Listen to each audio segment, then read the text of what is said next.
Entonces, el autoinjerto también se le puede llamar autógeno o autogénico. Es un tejido obtenido de la misma persona y colocado en otra zona de ese mismo individuo. Se dice que es el estándar de oro, pero el problema de este injerto es que la limitación es la cantidad. No podemos hacer otro daño más grande para restituir una zona dañada. Entonces se utiliza casi siempre muy poquito y es limitante su obtención. El aloinjerto, que es también, se puede decir alogénico, es un tejido que se transfiere de una persona de la misma especie a otra persona de la misma especie. Entonces aquí en este caso también se le puede llamar homoinjerto y este proviene de otra persona, pero actualmente estos aloinjertos ya no se hacen en una sesión quirúrgica.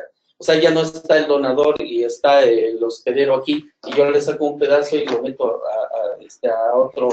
a otro individuo. No, ahorita ya, por ejemplo, los bancos de hueso ya tienen que empezar, a este hueso lo tienen que tratar química, físicamente, para que las células que tiene ese se pierdan, para que no haya rechazo de ese injerto. Entonces, este injerto poco a poco se le va quitando la osteoconducción, la osteogénesis, y nada más, queda la osteoconducción. La osteogénesis se va y la osteoinducción también se va porque se pierden proteínas. Entonces, ya en Europa, actualmente se está utilizando la palabra aloimplante, como decía el doctor, ya es un aloimplante, ¿no? Entonces, ya es un tejido no vivo que se transfiere a otro individuo, pero ya fue tratado, entonces le quitó todo lo vivo prácticamente. Entonces ya, en Europa ya hay muchos trabajos que ya le llaman aloimplante, ya no le llaman aloinjerto. Y el genoinjerto, pues también, este es un material vivo que se ponía de un animal a un ser humano, de una especie diferente. Entonces había un rechazo total. Hicieron muchos experimentos en la Segunda Guerra Mundial con animales y le injertaron material al humano. Claro, hubo rechazos, hubo muertes. Entonces, cual más todavía, tiene que ser eliminada las células y las proteínas. Entonces, ya es un genoimplante también, donde ya nada más está la estructura de la hidroxiapatita, el fosfato de calcio nada más. Y el isoinjerto, el cual se da entre gemelos. Puede ser entre gemelos del mismo cigoto, gemelos monocigóticos. Entonces, nada más para recordar, el isoinjerto es entre gemelos, el autoinjerto es entre uno mismo, el aloinjerto entre personas de la misma especie, y el genoinjerto, que ya tampoco no se da, es entre diferentes especies. Nos preguntan en Twitter y en Facebook Live, sí. ¿De dónde está esta definición? ¿Es un diccionario médico? Es una definición de injerto e implante, la diferencia. Yo las encontré en un diccionario, pero aparte, yo ya encontré en algunos trabajos, tengo varios trabajos de biomateriales, sí, donde ya en Europa, sobre todo se maneja así. Se maneja ya como genoimplante o aloimplante. Ok, muy bien, seguimos, no interrumpimos, pero todas las preguntas estamos en inteligenciadental.com/aula y en Facebook Live. Adelante, seguimos con el espacio. Entonces, ya les dije que hay 3 condiciones para regenerar el hueso, y esto lo trae el injerto vivo, que es la osteogénesis, la osteoinducción y la osteoconducción. Si no lleva estas 3 cosas, no es un injerto tampoco vivo, ¿sí? Actualmente casi todos los materiales que utilizamos nada más tienen osteoconducción. La osteogénesis se refiere a las cantidades de células vivas que van en un injerto óseo y que van inmediatamente que es colocado en la zona, se empieza a dividir esa célula y empieza a regenerar el hueso. La osteoinducción, como sabemos, para el hueso nada más hay dos proteínas, la BMP y la WNT. La BMP está intrínseca en toda la matriz extracelular del hueso, y cuando sufre un daño y se disuelve, salen pequeñas cantidades, y entonces las células mesenquimales que están en el periósteo, endósteo, pueden ser estimuladas para crear nuevo hueso. La WNT es una proteína que la produce el osteocito cuando hay un daño. inmediatamente la saca, y también si hay una célula mesenquimal ahí, la llama para que se empiece a convertir a hueso. Entonces, estas son las únicas dos proteínas inductoras, porque luego también he oído personas que dicen, ay, es que yo traigo un material osteoinductor, y es osteoconductor nada más, claro, ¿no? Lo podemos hacer, un material osteoconductor lo podemos hacer indirectamente osteoinductor poniendo BMP o plasma rico en plaquetas. Pero nos dicen que el injerto de cadáver es osteoinductor, pero hay que ver la viabilidad de las proteínas que tiene ese... Sí. De hecho, yo he encontrado varias referencias donde ya le llaman levemente osteoinductor. De hecho, está la osteoinducción activa y la pasiva, ¿no? Sí. ¿No? La BMP es activa. La BMP es activa. La que es un poco más fácil, la WNT, porque esa nada más cuando hay un daño, el osteocito la saca. Ya. Pero si no hay daño, está estable. Pero la BMP está en la red, o sea, está colocada en la red. Cuando hay un daño y se disuelve, inmediatamente se libera, y si hay tejido, en este caso el endósteo, el periósteo, donde hay células precursoras, llega y empieza a comer. Y por ejemplo, si yo coloco un injerto de hueso en un alveolo, porque la gente que nos está viendo, colocamos un injerto de hueso en un alveolo de cadáver, ¿no? Sabemos que es un injerto absorbible, pero si está particulado y está bastante manejado, es probable que la osteoinducción sea muy baja. Sea muy leve. O sea, más osteoconductor. Sí, más osteoconductor. De hecho, al tratar los tejidos, por ejemplo, en este caso el de cadáver, ya lo tratan, porque incluso lo meten a radiación. Sí, claro. En la radiación se pierde ya. Todas las proteínas se desconforman. La radiación gamma desconforma todas las proteínas.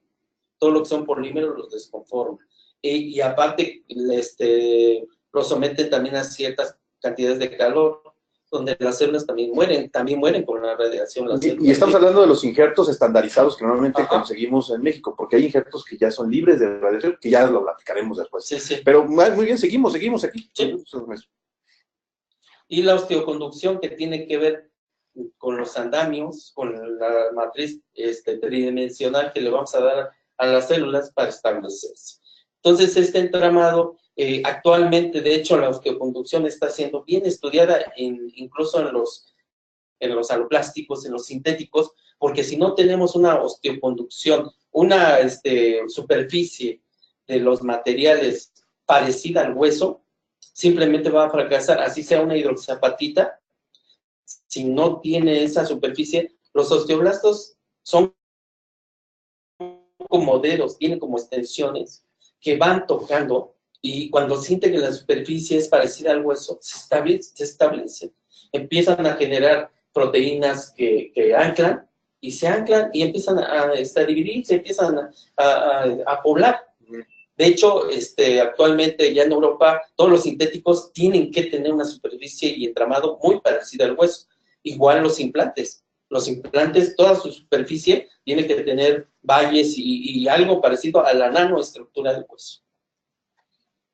Y en este caso, por ejemplo, los materiales que sacamos de bovino, de humano, tienen la estructura. Claro. ¿Sí? No necesitamos hacer sintéticos. Los sintéticos se pueden hacer, pero cuesta mucho trabajo lograr esa nanoestructura.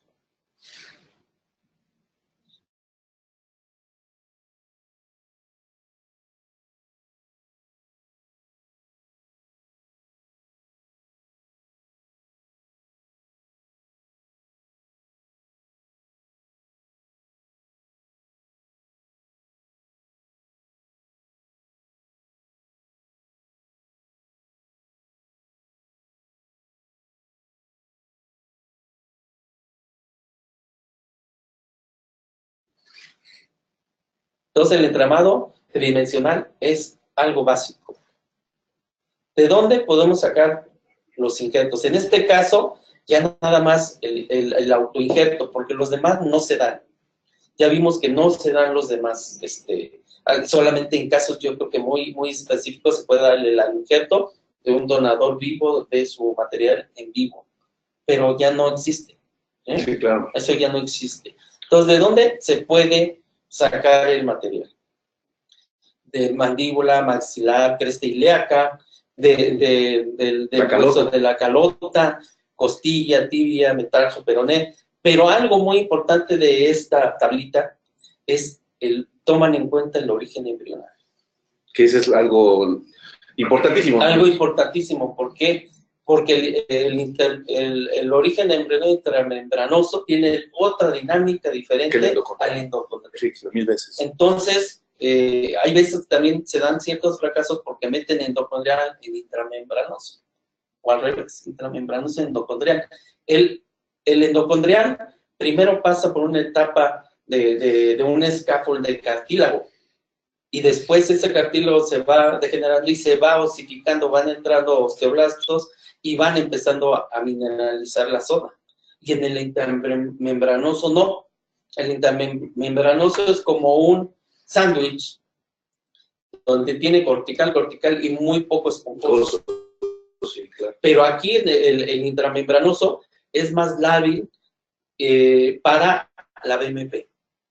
Uh-huh.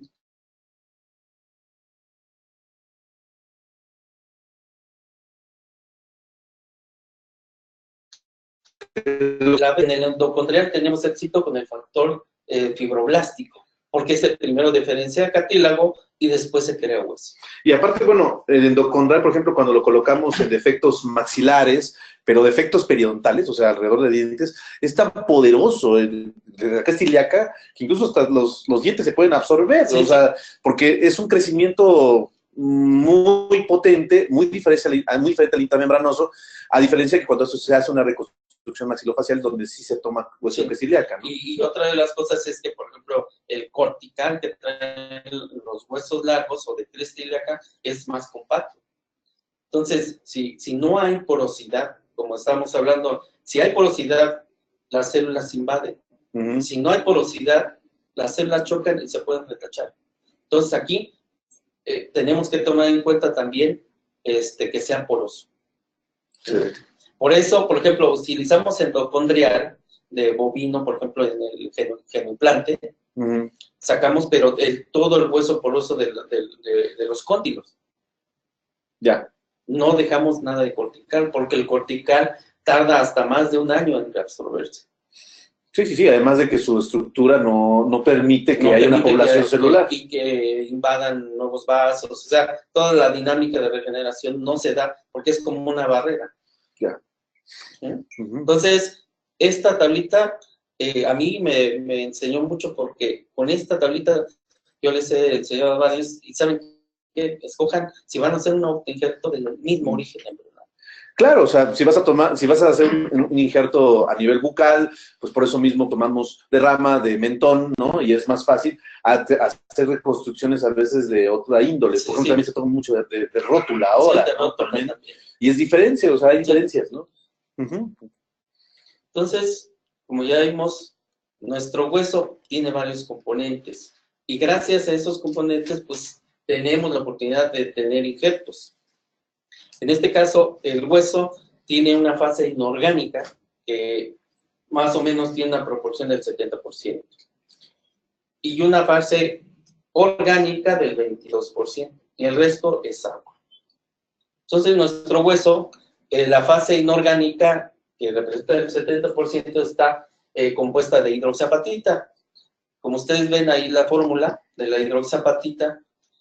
Y tenemos, por otro lado, unas flechitas que están indicando ciertos elementos que entran. La hidroxiapatita es una molécula que puede ser fácilmente transformada por elementos metálicos, sobre todo, y puede dar en la torre de la estructura de la hidroxiapatita. Ahí pongo el cadmio, porque el cadmio hace mucho daño y puede provocar osteoporosis. Pero también tenemos la oportunidad de combinarlo con otros materiales que nos pueden ayudar a estructurar. De hecho, nuestro hueso natural no es completamente hidroxiapatita. Ahorita vamos a ver qué fases tiene cada parte de los huesos o de las estructuras mineralizadas. Entonces, la hidroxiapatita pues, es una cerámica policristalina. Es el mineral que se encuentra en todos los vertebrados o en todos los que tienen hueso, está la hidroxiapatita presente. Entonces se puede obtener hidroxiapatita de avestruces, de aves, de cerdo, de lo que sea, ¿sí? Pero el problema aquí es la estructura nanométrica y macrométrica de los poros, porque hay animales que tienen el poro muy cerrado, que sería parecido al hueso cortical. Entonces, la relación de calcio-fósforo está alrededor de unos 67 en la hidroxapatita sintética. Entonces, aquí hay algo muy interesante que vamos a ver, es qué cantidades de minerales tiene cada estructura mineralizada. En este caso, el hueso, por ejemplo, tiene más carbonato,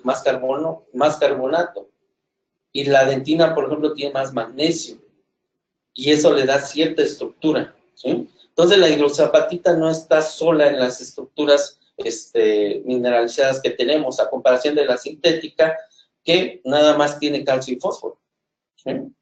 Por ejemplo, hay una situación, cuando se está introduciendo, bueno, ya tiene un tiempo aquí en México, los injertos que son de trituración de dientes, ¿no?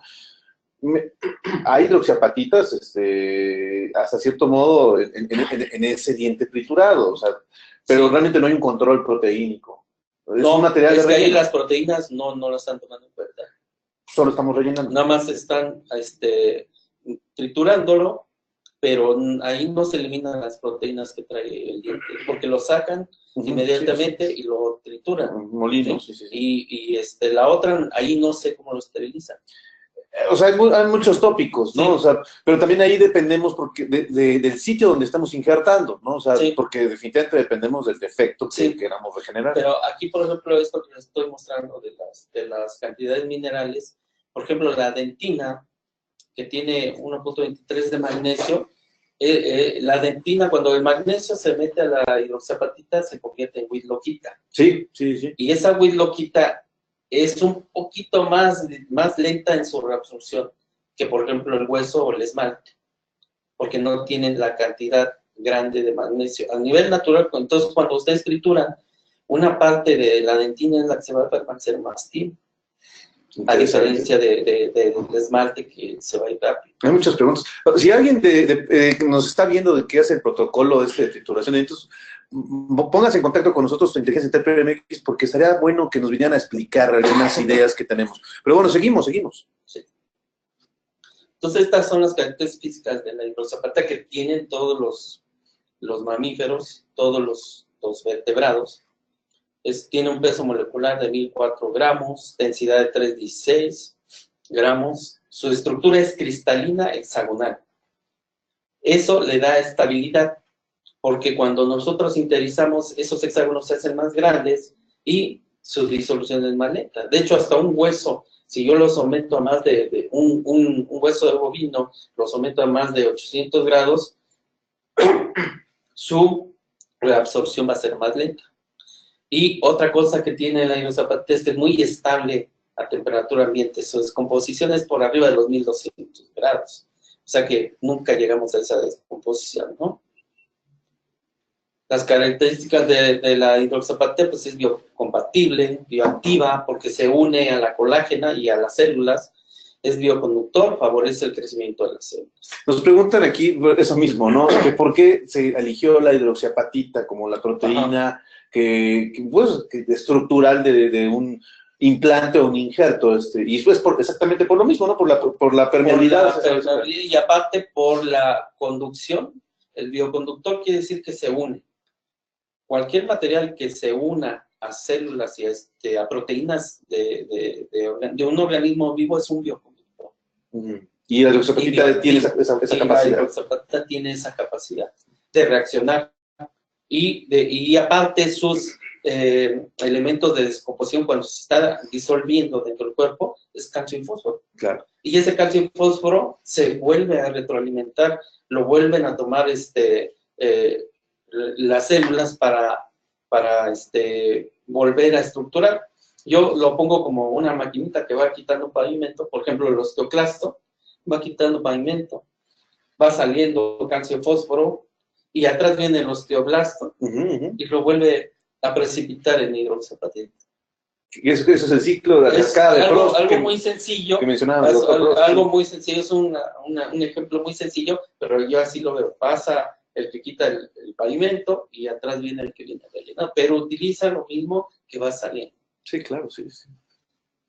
Por eso se eligió la hidroxapatita, porque es una molécula muy bioactiva, muy conductora, pero sí tenemos que darle cierta estructura. Ahora, la fase orgánica del hueso, que también se utiliza como biomaterial, que es la colágena. La colágena forma el 22% de la materia orgánica. Y de esa parte, solamente un 4 al 10% están todas las otras proteínas, PMP, osteocalcina, osteopontina, cianoproteínas, sí. O sea, todas las proteínas que forman parte de la dinámica del hueso. Y que también salen cuando se disuelve el hueso. Entonces podemos obtener dos materiales de aquí. O sea, podemos obtener la fase orgánica y la fase inorgánica. Ustedes lo conocen como hueso mineralizado o hueso desmineralizado. Esta es la famosa colágena. La colágena tipo 1. Tipo 1. Y es como, yo les digo, es como una fotografía en negativo. Claro.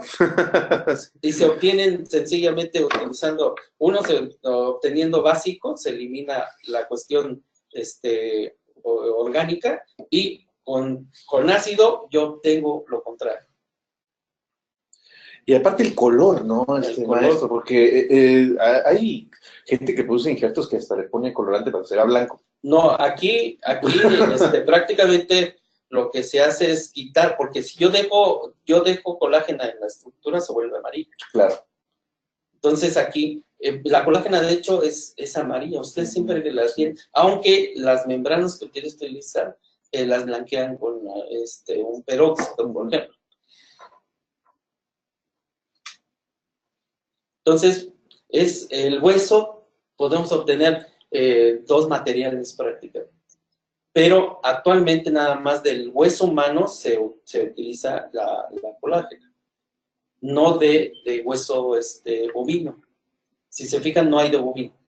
Sí, no. Ni de equino. ¿Por qué? Porque puede ocasionar problemas de tipo alérgico. O alguna reacción. Aunque, por ejemplo, en las barreras, sí la colágena es bovina, pero es una barrera, no es pero esa colágena, como es más delgadita, no es una estructura como esta. Exactamente. No. Es más delgadita, lo que hace es bloquearla con una sustancia que se llama glutaraldehído. El glutaraldehído entrecruza las puntas de reacción en la superficie de la membranita y ya no ocasiona el daño. Y entonces la hidrólisis, que va degradando ese material, pues va dándonos tiempo para que haya una diferencia solar en el sitio. Es importante porque puede usted encontrar membranas, o sea, que es como la servilleta, sí, ¿no? Sí. Y que otras más gruesas, que son de rápida o de lenta absorción, pero es muy distinto. Nosotros estuvimos en un curso en un lugar muy lejano y nos decían, no, la membrana la metemos en el alvéolo. No, la membrana es una barrera. Sí, ¿no? es una barrera. Es una barrera. Es muy distinto a la estructura que está dando el maestro, que es así, está libre de colágeno y que estamos hablando de que, bueno, a nivel de animales, ¿no? Y estamos ahí poniendo la hidroxapatita. Perfecto. Entonces, como les digo, es una copia prácticamente, porque la hidroxapatita se sube y tapiza todas las fibras de colágeno. Entonces, en nuestro hueso así está estructurado, colágena, hidroxapatita. ¿Sí? Y así se tapiza. Entonces, actualmente, la industria esta de los injertos prácticamente salió después de la Segunda Guerra Mundial. Todos los experimentos que hicieron en humanos, de ahí se dieron cuenta que, por ejemplo, el acero 316L, la hidroxapatita, el titanio, no eran dañinos, pero fue a base de experimentos en humanos, que derivó lo de la Declaración de Helsinki y de ahí cosas, ¿no? Empezó el boom de los biomateriales desde los años 50 hasta la fecha, y ha ido creciendo cada vez más, hasta lograr algo increíble, industrias enormes, ¿no? Sí. Varios, por ejemplo. Sí, aunque, y hablando de lo que mencionaba el maestro Palma, nosotros fuimos en Dachau, en Múnich, ¿no? En München, ¿no? En Alemania, donde hicieron los protocolos en humanos, y algo que es bien interesante es que en Europa, en muchos países, desde esa época, por eso mismo, no se aceptan los injertos del cadáver. ¿no? Por un control sanitario de muchas situaciones. Y también hay una cuestión pues, histórica que también da un peso a una toma de decisiones tan importante biológicamente. Y que eso ha llevado que, por ejemplo, en algunos países no colocan injertos de cadáver, pero sí, por ejemplo, injertos de origen animal. Y es que, por ejemplo, aquí mucha de la industria cárnica prácticamente desechan el hueso o lo utilizan nada más para fertilizante, el fósforo y el calcio. Pero aquí, por ejemplo, nos dimos cuenta que esto se echaba a la basura.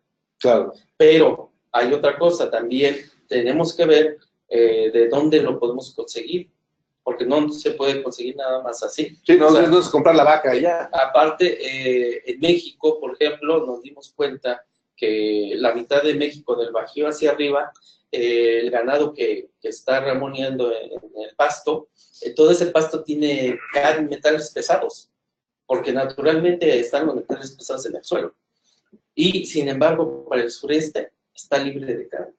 Entonces, nos fuimos hacia las ganaderías del sur, lo que es Veracruz, Tabasco, Campeche, y de ahí obtenemos el hueso. O sea, no de cualquier carnicería, ¿no? como dicen. Sí, claro. Y que esté certificado TIP y que venga de ese tipo de ranchos. En México sí hay control de esto, maestro. La verdad, o estamos un poquito en pañales. Yo digo, fui a foros. Porque se acuerdan de lo de las vacas locas, ¿no? Sí. Y ahí pero varios sesgos, pero ¿no? ese problema de las vacas locas fue porque, acuérdense que los desechos que utilizaban en Europa de los animales los hacían harinas. Sí, claro. Con esas harinas alimentaban a vacas. Por ejemplo, en este caso lo que descubrieron es que harinas de borrego, de ovinos, al pasar como alimento a las vacas, se iba un prión. Y ese prión ocasionaba el mal de las vacas locas, hacía que se generara una sustancia neurológica que empezaban a moverse y morían, ¿no? Y eso generó un descontrol, de cierto modo, veterinario, sanitario, químico. Pero nosotros, en México, estamos teniendo ya más control. Yo fui a varias exposiciones ganaderas. De hecho, ahí contacté con... ¿Hasta dónde va el Chapalpa? Ahí contacté con un rancho de acá de Tabasco, que es el que nos está proporcionando. Y ellos tienen un control, porque aparte de esa carne, se va a Estados Unidos y Europa. O sea, no... Como lo que pasa. No pueden alimentarlo con alimentos, en este caso, harinas, ¿no? Tienen que ser alimentados con alimentos naturales para que toda la calidad de carne vaya hacia allá. Si no, pues, la rechazan. Los demás países controlan muy bien toda la entrada de carne. Sí, claro. Y esa carne no llega aquí, ¿no? Entonces, bueno, pero el hueso sí me lo da. Claro, y que es el que estamos procesando, ¿no? Estoy procesando. Muy bien, muy bien. Y que de hecho es poco, porque no es mucho. O sea, ellos seleccionan el ganado y el hueso es restringido. Maravilloso. Sí. Seguimos. Entonces, digo, a través de esta necesidad de biomateriales, pues aquí en México empezamos a hacer el hueso de bovino para obtener las matrices que nos podían ayudar a generar nuestro hueso, ¿no? Y hemos hecho pruebas. Nosotros nos basamos siempre en la norma de ACTM para hacer la composición. El hueso, la ACTM nada más nos pide que no tenga elementos pesados, mercurio, arsénico, etcétera. Esta es la norma con la cual nos hemos guiado. Y hay otra norma ISO también, europea, que también nada más pide que no vayan metales pesados. Y hacemos varias cosas. Por ejemplo, para el hueso, pues eso lo hacen a nivel todos. Quitan primero grasa, luego quitan proteínas, luego se lava bien para eliminar todas las proteínas que quedaron residuales y se desproteiniza con enzimas. Luego lavados ultrasónicos para quitar todas las particulitas que queden dentro de los espacios, porque si quedan túneles cerrados, las células ya no se pueden comunicar.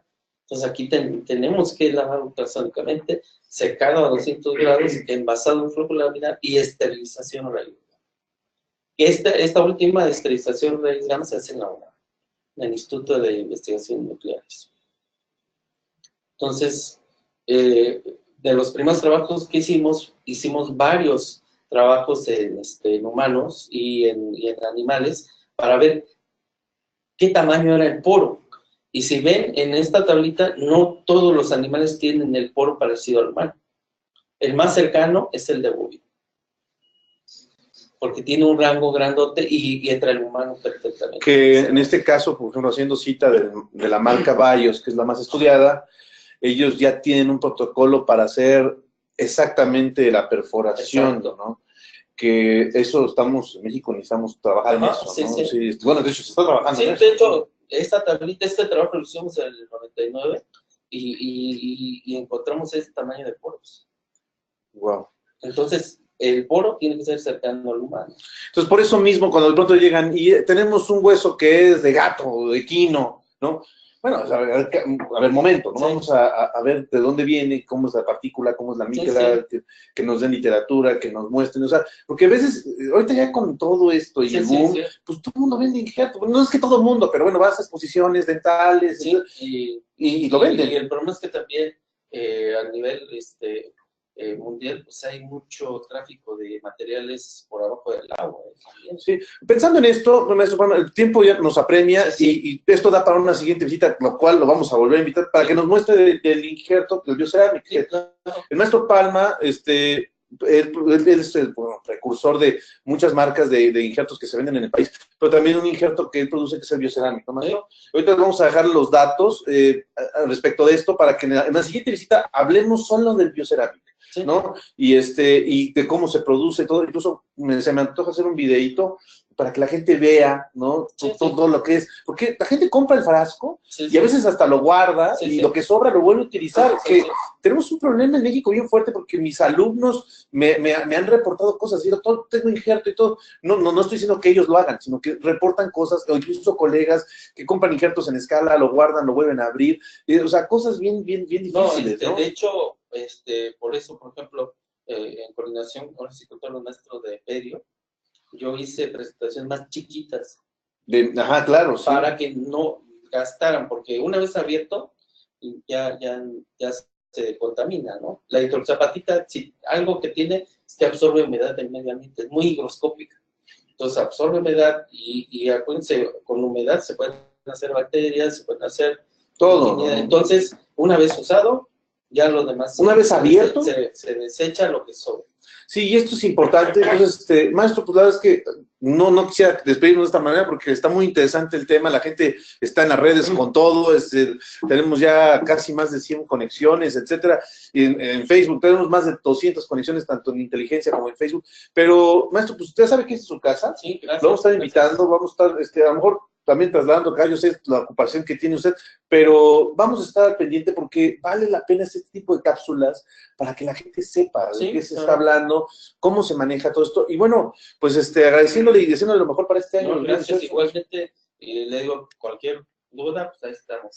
Sí, pues seguimos, bueno, la verdad es que agradecemos al maestro Benito Palma su presencia aquí en PRMX. Vamos a darle los datos de maestro Palma para que ustedes lo puedan contactar, para que incluso puedan cotizar su biomaterial, es un biomaterial mexicano. Ya hemos hablado de él, hay videos ya de la primera intervención del maestro Palma aquí en PRMX, está en nuestro YouTube, están en Facebook, están en todos lados, y agradecemos al maestro Palma la presencia y a todos ustedes. Muchísimas gracias. ¿Tenemos preguntas? No tenemos, todos estamos muy bien. Bueno, pues seguimos en este último PRMX del año, aquí en este programa, sí, de este día, pues 19 de diciembre, y tengo a un gran amigo mío, seguidor, compañero, que está con nosotros todo el tiempo, que es un gran colega, el doctor especialista en endoperidontología, Luis Alberto Carrera Piña, que está aquí con nosotros, muy contentos de hablar acerca de diferentes cosas, diferentes casos, diferentes situaciones. Luis, ¿cómo estás? Hola, muy buenos días. Agradezco mucho la invitación de tu parte para poder compartir un poquito lo que hacemos pues, día a día en nuestro consultorio y que la gente pueda interesarse en este tema que a veces tratamos a estas dos patologías por separado y vamos a ver lo interesante que es saber diagnosticarla para llevar un buen tratamiento clínico. Muy bien, Luis. Oye, pues qué vozarrón, O sea, las posadas se están viendo, ¿no? Muy contento de tenerte aquí, Luis. ¿Tú eres egresado de la FES Iztacala? Sí, yo soy egresado de la FES Iztacala, una facultad que pertenece a la universidad allá por el norte de la Ciudad de México, por Tlalnepantla. Trabajas en una clínica. Pues ayudo a la clínica Autología Aragón en la materia de endodoncia y doy un curso del sistema rotatorio de hace más de 10 años ahí en la clínica Aragón. Nos han apoyado mucho. Les mandamos un saludo, que la verdad es que son gente maravillosa, nos han tratado, me han tratado a mí espectacular. También un saludo a la Fiesta Cala, ojalá nos inviten próximamente. Y bueno, pues te damos los controles al doctor Luis Cabrera para que disfruten su conferencia de tema de lesiones endoperiodontal. Luis, adelante. Muchas gracias. Antes que nada, pues vamos a... El currículum no vale la pena ahorita, estamos en casa, estamos entre amigos. Yo vengo de la FES Iztacala, esta es la facultad, los clásicos GISES de la facultad,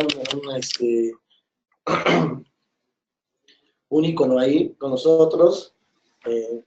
La clínica está dentro del campus central, estos son nuestros profesores que actualmente, bueno, hace como 2 meses la clínica ya está mejor, ya más actualizada. Ahí cuando estudiaba con un amigo, y hace un mes más o menos cumplió la especialidad de 35 años, entonces nos pudimos reunir todos y compartir. Dentro del diagnóstico de la enfermedad endoperiodontal, yo sugiero estas siglas, el DBT, y lo defino como esto, como un diagnóstico preciso y que esté fundado en la concepción de aspectos biológicos, los cuales, alternando la tecnología del día de hoy, que hablamos de sistemas rotatorios, sistemas reciprocantes, irrigación ultrasónica, bueno, no nada más es eso, la terapia endoperiodontal. Que las bases van a seguir siendo las mismas. ¿Y cuáles son las bases? Esas bacterias que contaminan una bolsa periodontal y un conducto radicular. La anatomía dental es muy compleja, usa el sistema de conductos complejo, y tenemos un foramen apical y conductos accesorios laterales, colaterales, que van a comunicar precisamente con ese periodonto. Entonces, si el periodonto se contamina, si el periodonto se afecta, pues puede afectar a través de los túbulos dentinarios esa pulpa dental. A veces, desgraciadamente o afortunadamente, a nosotros solamente nos evalúan a través de una radiografía. Y decir, bueno, está bonita, está corta, está pasada, se ve bien condensado, pero la historia de cada una detrás, la historia que hay detrás de cada una de esas imágenes es muy interesante. Nadie nos pregunta, oye, ¿qué tan complejo fue llegar a instrumentar un diente? Nada más queremos ver la radiografía y a través de eso decimos si eres bueno o eres malo en tu trabajo.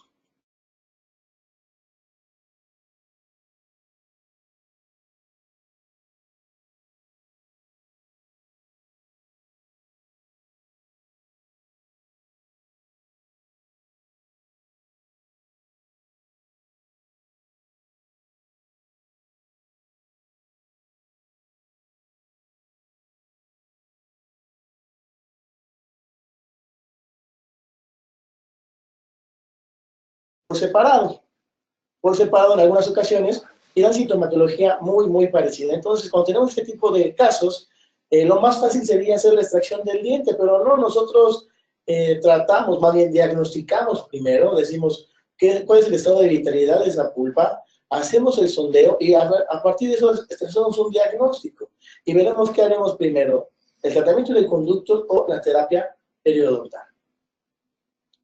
Entonces, fundamentalmente es el diagnóstico. Este caso interesante, donde ya el diente prácticamente lo dan por perdido, hacemos el diagnóstico, es una necrosis pulpar, hacemos una endodoncia, que a lo mejor no una conicidad tan importante, pero hoy sabemos que hoy en día no importa no tanto la instrumentación, sino la irrigación, la importancia de la irrigación. Hacemos tratamiento de conductos, hacemos la regeneración, como ustedes hace ratito con el doctor, ocupamos un hueso, una membrana, hay que ver qué material sería el ideal, o incluso alguna proteína que estimule la formación del crecimiento óseo, y vemos que después de 4 o 5 años, ese diente está en boca y se mantiene bien. Entonces, de un diente que prácticamente estaba perdido, hoy lo tenemos en boca y respondiendo bien en función. Siempre digo a mis alumnos, siempre traigan una sonda en mano, a veces queremos nada más encontrar el sangrado, el pus, o porque encontramos la encía rosa coral con puntilleo, y a veces nadie conoce una encía rosa de coral con puntilleo, al menos yo no la conozco. Lo único es la sonda. A veces si no encontramos, si no sabemos dónde buscar algo, nunca lo vamos a encontrar.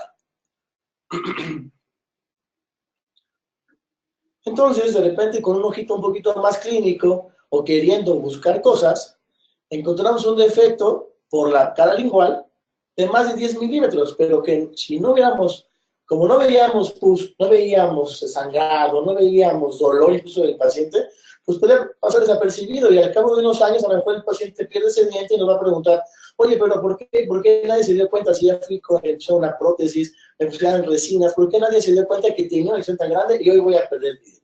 Entonces la importancia siempre del diagnóstico y tener la sonda en mano todo el tiempo. Bueno, ese es un pequeño diagrama del doctor Castellucci de cómo se van formando esos conductos laterales, cómo van quedando atrapados a través de la formación de la raíz, queda esa conexión con el ligamento periodontal, y mientras estos dos se afecten, ellos van a estar como si nada. Vamos a ver la importancia o no, si vale la pena o no todos esos conductos. Desde mi punto de vista, yo creo que sí, serían todas esas interconexiones con el ligamento periodontal. Bueno, desde 1975, el doctor Deus dice que la mayoría de los conductos accesorios están en el foramen apical, en un 17%, en la parte media en un 8%, en la parte coronal de 1.6%.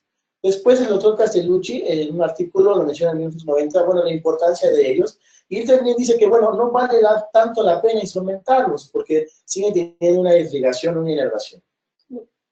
El punto de vista sería la mejor la obturación. Y vean lo complejo que es ese sistema de conductos. ¿A dónde quedan esos conductos redondos que veíamos antes en los libros de anatomía de los 80? Ya estas diafanizaciones, vemos realmente cuál es ese sistema y lo complejo que es tratar un diente, ¿no? A veces en las clases de anatomía, que a veces de acceso le digan a los alumnos, pues no hay diente fácil, ¿eh? O sea, el central que tiene un solo conducto súper amplio, te puedo mostrar un central con 2 conductos, o un central inferior con 3 conductos. Entonces, es cuando los de salen de mi clase. Diferenciar entre el foramen apical y el ápice radicular. El foramen apical es una referencia anatómica, pero a veces queremos encontrarla exactamente en el vértice del ápice radicular y no tiene nada que ver. Muchos que hacen endodoncia todavía quieren que su gutapercha o su lima coincida con el ápice, entonces están perfectamente mal, están perfectamente fuera. Debo identificar que el foramen apical no tiene nada que ver con el ápice radicular. Lo dice el doctor Goldberg en 2002, nos da esa discrepancia, esa distancia que hay entre el foramen y el ápice radicular, es más de 2 milímetros. Esta constricción, el famoso CDC, que antes me decían, algún profesor me decía, mira, aquí se siente, hoy en día sé que no se siente. El único aparato que me puede determinar la longitud de donde yo debo de trabajar es un localizador de forámenes apicales. Lo que me va a permitir obturar esos conductos accesorios laterales va a ser la irrigación y que yo mueva ese irrigante por dentro con aparatos de ultrasonido y logre sellar esos conductos accesorios laterales delta apicales y al final ese periodonto responde de una manera favorable. El artículo clásico es el de los doctores Sigmund Green y Frank, donde dan la primera parte de la bibliografía básica, donde ya divide estas clasificaciones en lesiones endoperiodo tipo 1, tipo 2 y tipo 3. Entonces, ¿cuál va a ser primera? Una lesión endodóntica primaria que afecta el periodonto, una lesión periodontal que afecta el sistema de conductos radiculares, o como tal, una lesión mixta o verdadera. Volvemos al diagnóstico, diagnosticar la vitalidad pulpar, ojo, no sensibilidad, es vitalidad pulpar, prueba al frío. Si tengo la oportunidad de ver un estoma, una fístula, seguir el camino de esa fístula, porque a veces nos equivocamos y tratamos del diente que no era. En este caso, pensaban que la fístula era del premolar, hacen el acceso ahí y no, resultó que el afectado era el molar. Entonces, ¿cuál explica al paciente que tienes que hacer las endodoncias y tienes que cobrársela o ya se la haces gratis? ¿Sí? Entonces, hay que seguir bien el trayecto fistuloso. Y entonces, esta es la gran pregunta. ¿Qué fue primero? ¿La afectación periodontal que a través de los túbulos dentinarios de la raíz afectó la pulpa o esa pulpa necrótica afectó el tejido periodontal? Al final, la culpa de todo son las bacterias. Las bacterias que se encuentran en cada una de esas patologías, la enfermedad periodontal o la enfermedad que afecta al sistema de conductos, ¿no? Hay muchas bacterias, tenemos bueno, perdón, no me puedo pronunciarlo porque tengo de la garganta, pero tenemos más de 600 poblaciones. A ver, vamos a intentarlo. Agregatibacter. Actinomycetem comitans. Ay, qué bonito. Está bueno, ¿eh? Para ahora que estén en las posadas, para que estén en las posadas pueden ponerlo así, si no, castigo, ¿no? Castigo. Ponche con Si no, pues. Si no, dicen agregativa. A ver, ¿cómo es? Agregatibacter. Ya, se echó 3 ponches el doctor. Seguimos. Bueno, al final, todo está contaminado por bacterias, somos una cantidad de virus. Entonces, tenemos que instrumentar, limpiar, desinfectar todo ese sistema de conductos para garantizar un buen éxito. Hoy en día se dice que en endodoncia a lo mejor dejas un remanente de un 15% de tejido o paredes sin tocar, aún sea el sistema que ocupes, reciprocante o rotatorio. La importancia del sondeo, a veces vean una encía que se ve rosa, a lo mejor con un ligero puntilleo, no tan sangrante, no con pus, y vean esa bolsa que tenemos de más de 10 milímetros. Entonces, ¿cuál es el tratamiento a seguir? Sacar el diente sería lo más fácil, o peor aún, ¿no? Hoy en día que todos quieren poner implantes, dicen, bueno, quítale el diente y ponle el implante, ¿sí? Yo me pregunto, ¿y no le vas a poner el implante si no hay hueso? Entonces, tienes que hacer una regeneración o tratar de conservar ese diente. Entonces, se dice que si tú haces la terapia endodóntica bien, esa inserción se vuelve a darle una forma natural. Entonces, la importancia, todo está en las bases, todo está en el diagnóstico. Entonces, cuando un diente me llega un diente a la consulta con un color distinto, negro, amarillento, tengo que saber qué pasó, un caso de un traumatismo, sabes que ese conducto ya se perdió, pero si en cambio tiene una lesión periapical, ¿cómo la voy a abordar? ¿Cómo la voy a tratar? En estos casos, tengo un periodonto reducido. Entonces, bueno, vale la pena hacer la endodoncia en ese molar y que quede una parte de inserción reducido, o en ese molar un defecto vertical un poquito más fácil de manejar. La importancia es saber qué voy a hacer. No nada más, como decía el doctor Benito, nada más es meterle hueso o meterle cualquier cosa, a ver qué voy a estimular ahí adentro para que crezca. Los defectos en el hueso, afortunadamente, son a veces unas cavidades amplias donde puedo rellenar eso, colocar una barrera para que no me gane el conectivo y se forme un hueso de calidad, un hueso óptimo. Esas lesiones son muy limitantes, entonces cavidades en una sola pared perdida, bueno, nos facilita hacer la regeneración de tejidos, ¿no? Volvemos otra vez, perdón que sea como muy insistente en el diagnóstico, pero es la base de todo tratamiento. Yo creo que la base de todo tratamiento odontológico. En otro caso, donde veo una encía rosita, una banda ancha, encía insertada súper bien, y a lo mejor si no tengo ese ojo chismoso, pues no busco nada, pero si lo tengo, sí lo voy a encontrar algo. ¿Qué tan importante esas residuos gingivales, esas molestias que da el paciente cada vez que se cepilla, cada vez que toma un helado? Bueno, a lo mejor esas irritaciones, en algún momento la pulpa se va a cansar, se va a desesperar y va a reaccionar. ¿Cómo va a reaccionar de una forma inflamatoria? Desgraciadamente sabemos que la pulpa después puede caer una pulpitis irreversible muy fácilmente y entrar en una necrosis pulpar. Volvemos con el diagnóstico, saber, algunos tratamientos, sobre todo la ortodoncia, a veces mal llevada, puede producir desgarramiento de vasos sanguíneos apicales y causar una necrosis pulpar y obviamente problemas en el hueso. Ya en ese caso donde pues no hay como una buena colocación de bandas, un movimiento mecánico no tan controlado, probablemente causó la necrosis de sus dientes, se trata de hacer la regeneración, pero con un pronóstico demasiado reservado. Lo que decíamos, ¿no? Los movimientos mecánicos causan una estenosis o desgarramiento de vasos sanguíneos apicales, lo que probablemente cause una necrosis pulpar, a lo mejor los dientes quedarán en posición muy recta, pero con necrosis, ya sea parcial o total. El diagrama básico de las lesiones endoperidontales es la tipo 1, lesión endodóntica primaria con afectación secundaria a través del foramen apical o conductos accesorios. La tipo 2, una lesión periodontal que va a afectar el periodonto. Y la tipo 3 va a ser una lesión mixta, combinada o verdadera. Al final, lo que va a contaminar todo eso son esas bacterias que poco a poco, el llamado biofilm endodóntico o biofilm periodontal, bueno, va a contaminar esas zonas y lo va a afectar más. También conocer que a veces el foramen apical va a ser más pequeño que incluso el conducto lateral. Entonces, ¿cómo debo de tratarlo? ¿Cómo debo de neutralizar incluso ese sistema de conductos para poder tener un buen éxito? Hoy en día, el único aparato que me puede determinar la longitud de trabajo ideal son estos aparatos que se llaman localizadores de conductos o localizadores de distancias apicales. Ojo, compren uno de buena calidad, porque de repente el localizadores así muy baratos, que la verdad no funcionan tanto. Entonces, acérquense a alguien que sepa y hagan una buena inversión siempre me preguntan, oye Luis, ¿qué es mejor ahorita? ¿El rotatorio, el reciprocante o un localizador? Un localizador, porque si no, seguimos haciendo endodoncias al tanteo. A ver, Luis, sí. ¿Qué localizador de qué marca es el que nos recomienda? No importa, aquí no nos importa la marca. O sea, no, aquí no somos comerciales. Bueno, más poquito, pero bueno, dinos una marca. El mejor localizador es el Morita.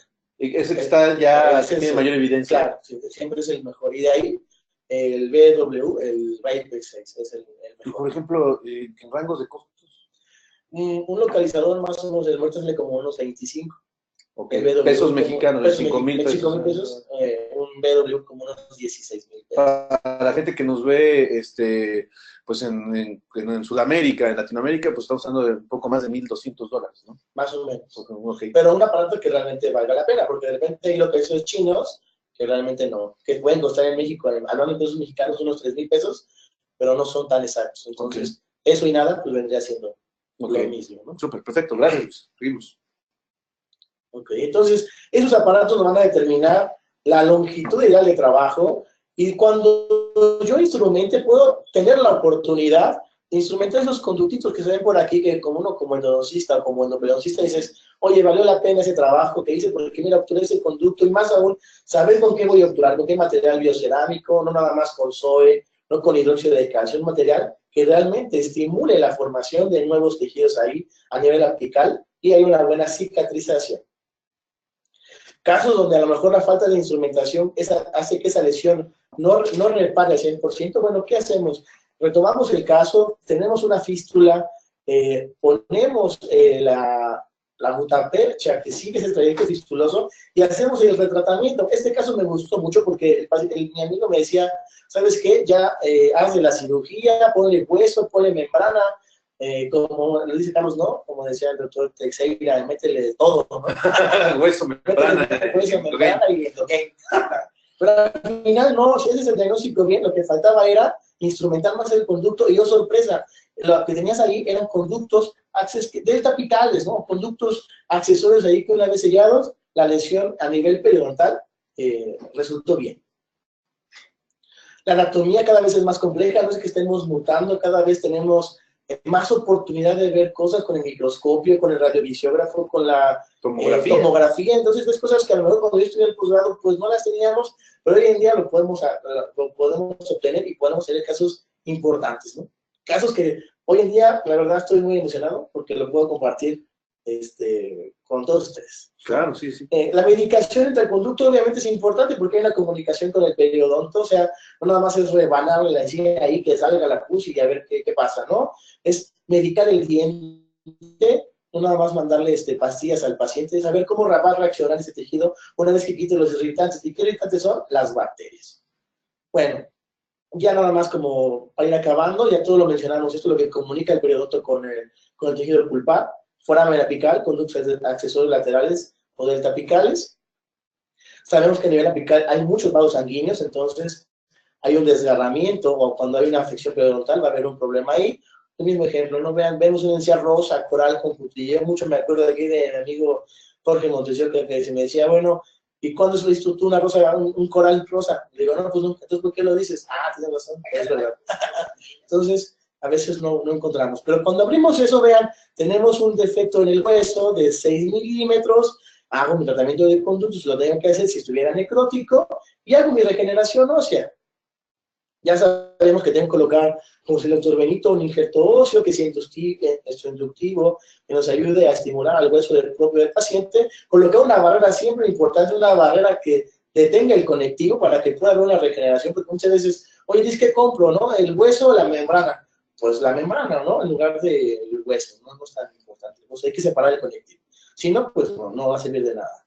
Bueno, seguimos, ¿no? Las bacterias tienen un papel importante dentro del desarrollo de esta enfermedad. Hay que saber diagnosticarlo bien, saber cómo retirar esa pulpa para que el paciente, una vez que vaya en mi consultorio, no tenga tantas molestias, ¿no? Que tenga una molestia leve, no que no se le moleste todo el tiempo. No es excusa. Si un paciente ya tiene una edad avanzada, un abuelito de alguien, sabes que el conducto está calcificado y ya no le hagas la endodoncia, porque ya vean hasta dónde está el conducto, casi a la mitad de la raíz, ¿con qué voy a tener ese acceso? mejor sácale el diente, ya no vale la pena. No, hazle tratamiento de conductos. Sabemos que también la enfermedad periodontal no se limita nada más a la agregación o la presencia de cálculo dental, ¿no? Hay pacientes que pueden ser muy tolerables a eso y no causar problemas de periodontitis o causar problemas endodónticos. Sin embargo, otros van a ser más susceptibles a eso y van a desarrollar la enfermedad periodontal pues más rápido. Y obviamente la enfermedad endoperiodontal. Bien, eso lo platicábamos. La pulpa, las condiciones de la pulpa. ¿Cómo es una pulpitis? ¿Cómo voy a quitar esa pulpa? ¿Cómo voy a retirar? O si estuviera necrótica, obviamente el tejido periapical va a reaccionar de una manera diferente. La presión intrapulpar va a causar inflamación en los vasos sanguíneos a nivel apical, y obviamente cuando el paciente dice, siento que el diente lo tengo como flotando, siento que el diente me está creciendo, no, simplemente el ligamento periodontal se está inflamando. Sabemos que la pérdida de inserción periodontal se puede remitir, se puede ser reversible una vez haciendo tratamiento de conductos. No todo tienes que abrir, no todo tienes que operar. Entonces, volvemos a los herramientas de diagnóstico, la sonda, pruebas de sensibilidad.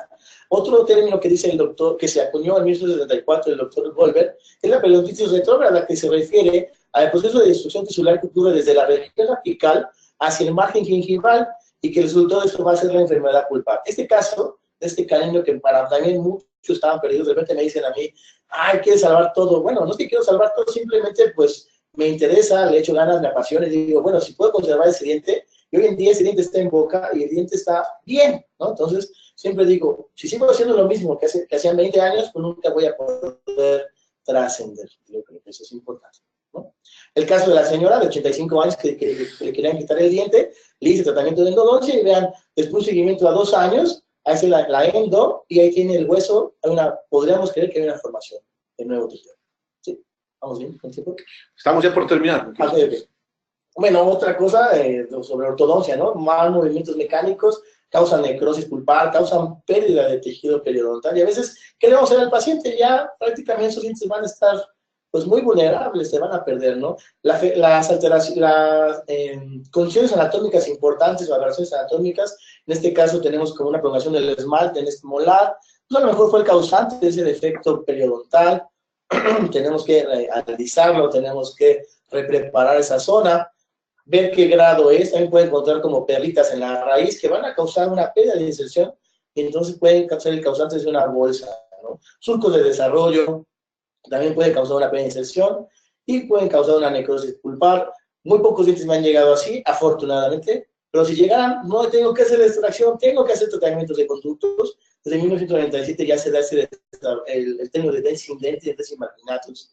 Entonces, si tienes un caso así, pues tienes que hacer tratamiento de endodoncia.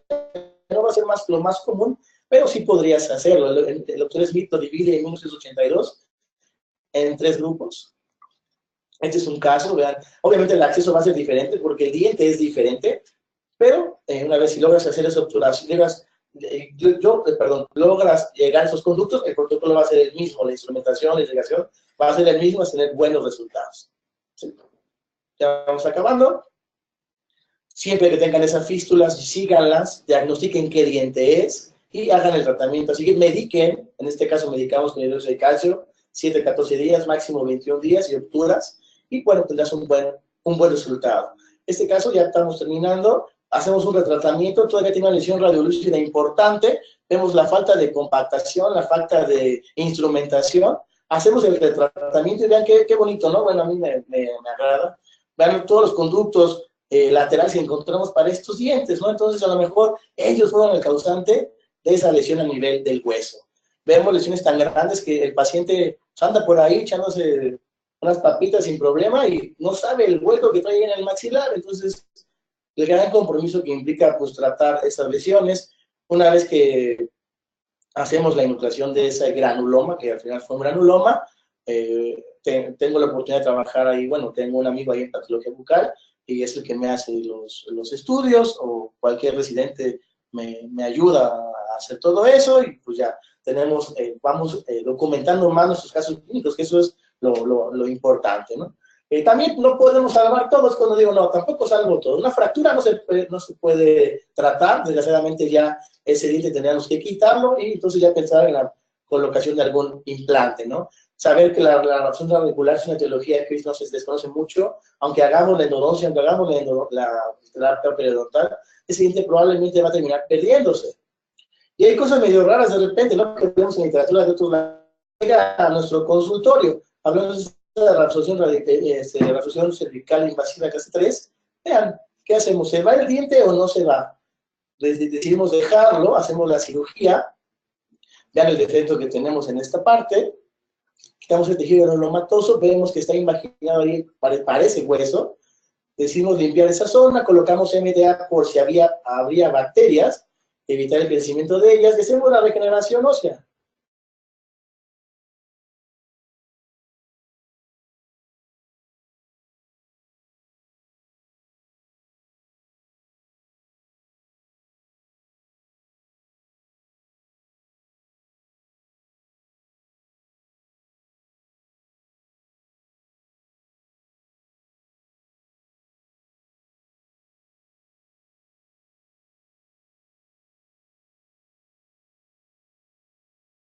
Así, donde, bueno, al final de cuentas, haces una regeneración con hueso, como decías la semana pasada que fuimos al cine, ¿no?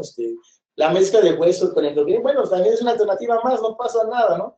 Pero yo creo teniendo una base, siempre una base, no, ojo, bueno, así yo digo, no porque esté de moda vamos a ocuparlo, no vamos a, vete a la literatura y que dice, si es válido, úsalo, y si no, pues no, ¿de acuerdo? Una cirugía convencional, preservación de papila con las endodoncias que habíamos hecho, colocamos hueso y aquí lo que hicimos fue aplicar el Straumann Endovene con hueso, sin membrana, que era mucho, hacemos la regeneración y vamos dándole el seguimiento a los 8, a los 15 días, a los 20, 30 y 90 días, que queda una parte de un periodonto reducido, pero en salud. Muy bien, qué increíble caso. Pues muchas gracias, Luis, gracias, muy contentos, estamos aquí en vivo en Perio MX, en Inteligencia Dental, pues, cerrando el año como debe, ¿no? Luis, tenemos pues más de 150 personas conectadas en nuestras plataformas, quisiera yo dar pie a las preguntas, pero creo que no puedo tener acceso a las preguntas. No hay preguntas, no hay comentarios, sí, no, todo muy bien, aquí, ok, bueno, pues bueno, las preguntas las pasaremos. Muchísimas gracias, Luis. Antes que nada, pues agradecerles a todos ustedes y también a ti, a la gente que está pues en la UNAM. Como se dieron cuenta, el doctor Luis Cabrera es un académico joven, muy, pues muy animado y que tiene mucha pasión por esto. Luis, pues te prometemos volver a invitar, ¿eh? ¿Qué te parece si nos aventamos un mano a mano cuándo hacer apicectomías y cuándo no? Estaría buenísimo eso, ¿no? Me parece bien. Nos aventamos un reto, ¿eh? Para el próximo año, una de las uvas de Perio MX será invitar a un workshop al doctor Luis Cabrera y además endodoncistas, porque la perio, no nada más, como dice el doctor Luis Cabrera, es una situación que va con los tejidos aledaños a los dientes, sino que es un todo que al final lleva a la estabilidad del paciente. Pues bueno, pues queremos agradecer a todos ustedes por habernos dado su preferencia este año 2017 que está por terminar, que ya a unos cuantos días estamos al día, pues sí, el día de hoy, 19 de diciembre, pues agradecemos a todos, agradeciéndole a nuestros patrocinadores, a Straumann México, a Oral-B Crest, a Inteligencia Dental y a nuestros amigos que nos quieren mucho de la Facultad de Odontología de la UNAM. Y bueno, pues de nuevo recomendarles que para el próximo año, pues tenemos un evento, tenemos el International Team for Implantology en México, aquí en la Riviera Maya, los días del 7 al 10 de marzo, pues con grandes personalidades y con grandes conferencistas. Ojalá me inviten después a mí también. Y bueno, y ahí estaremos, ahí en el Congreso de Cancún, en la Riviera Maya, del International Team for Implantology. Y bueno, agradeciéndoles a todos ustedes su preferencia, porque pues estamos ya en la tercera temporada. Saludos a los países hermanos que más nos siguen, a Colombia, a Perú, a Ecuador, a Honduras, a El Salvador, a Panamá, República Dominicana, Argentina, a Chile, a Paraguay, a Uruguay. Muchísimas gracias a todos los países de Latinoamérica, de toda la región. Gracias a todos por seguirnos, gracias por esto, gracias a una oportunidad y una mención muy especial a una persona que si no fuera por esa persona no estaríamos aquí, a licenciado Héctor Flores. Muchísimas gracias por todo el apoyo y a todas las personas, a Andrés Müller de Straumann México, a Virginia Rodela de Oral-B Crest y bueno, al doctor José Arturo Fernández Pedrero, que él fue el que dio el banderazo de este programa, que ahora ya está en su tercera temporada y que pues, doctores, Cuídense mucho, pásenla muy bien, coman rico, balanceen su dieta, no dejen de hacer ejercicio y también, ¿por qué no?, pensar en que el próximo año tendrá que ser muchísimo mejor. Diagnostiquemos más, démosle más opciones a nuestros pacientes y, ¿por qué no pensar que la odontología de México puede llegar mucho, mucho más alto? Tengan unas felices fiestas, un feliz 24 de diciembre, un feliz 31 de diciembre con sus seres queridos y si no, con ustedes mismos, apapáchense ustedes, cuídense mucho, que Dios los bendiga y bueno, pues ya saben, saludos y sonrisas saludables. Cuídense mucho, hasta la próxima, nos vemos en enero. Chao. Muchísimas gracias a nuestros queridos amigos de Straumann Group y Oral-B más Crest, quienes patrocinaron este programa de radio. Muchísimas gracias, doctor Carlos Monteagudo. Queridos odontonautas que con su conexión en la plataforma se acredita directamente su CADI y lo verán reflejado en máximo 48 horas. A quienes nos acompañan por vía Facebook les pedimos ingresar a www.inteligenciadental.com/CADI para hacer válida su constancia de asistencia digital, acreditarla y también podrán hacer modificación en sus datos si lo requieren. Les agradecemos, queridos odontonautas, que se conectan en todo el país y de países hermanos latinoamericanos. Fue un verdadero placer recibirlos en esta aula virtual y más en el ciberespacio. Les agradecemos mucho su tiempo, confianza y preferencia. Nos encantará encontrarles próximamente en esta aula virtual para que disfruten de las interesantes conferencias que tendremos en vivo por venir. Se despide su amiga Sharon Consuelos y les deseamos felices fiestas. Hasta pronto.